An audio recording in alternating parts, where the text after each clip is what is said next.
Alors on le voit, le secteur industriel est à la peine, mais certaines entreprises, elles, se battent pour faire rayonner le savoir-faire français. Et parmi elles, beaucoup sont présentes au salon du Made in France, dont Europe 1 est partenaire. Exemple avec la biscuiterie Jeannette, marque de madeleine basée en Normandie, dont le stand ne désemplit pas. La marque a été sauvée de la faillite grâce à la mobilisation de ses employés en 2014.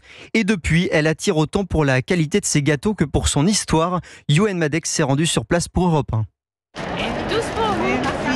Les bras chargés de boîtes de madeleine, Monique et Nadia savourent déjà leur achat. Comme beaucoup ici, les deux retraités ne consomment pas au hasard. Chaque année, j'en achète. À 80 ans qu'on y jette, j'ai participé à sauver l'entreprise. C'est des produits de qualité, en plus ça fait plaisir, ça vient de Normandie. Derrière les présentoirs, India, qui vient de les servir, sourit. Elle a l'habitude de ce type de clients. Même ceux qui ne sont pas de la région, ils connaissent toute l'histoire de Jeannette et ils viennent nous retrouver tous les ans au Made in France. Et c'est impressionnant, toutes les personnes qui connaissent notre histoire et qui viennent acheter aussi pour l'histoire. À côté d'elle, Benoît Martinet, le directeur général de la biscuiterie, acquiesce. Pour lui, c'est ce lien particulier que permet de défendre le salon. On a un savoir-faire ancestral, on va dire, plus de 170 ans d'existence. On a un produit que l'on doit défendre. Tout est vraiment fait chez nous, à Colombelles, dans l'usine. On n'utilise que des ingrédients nobles, à savoir beurre désigné AOP, de la farine, de blé, donc du Grand Ouest de la France. Nos œufs sont cassés à Lisieux, donc en Normandie aussi. C'est une fierté.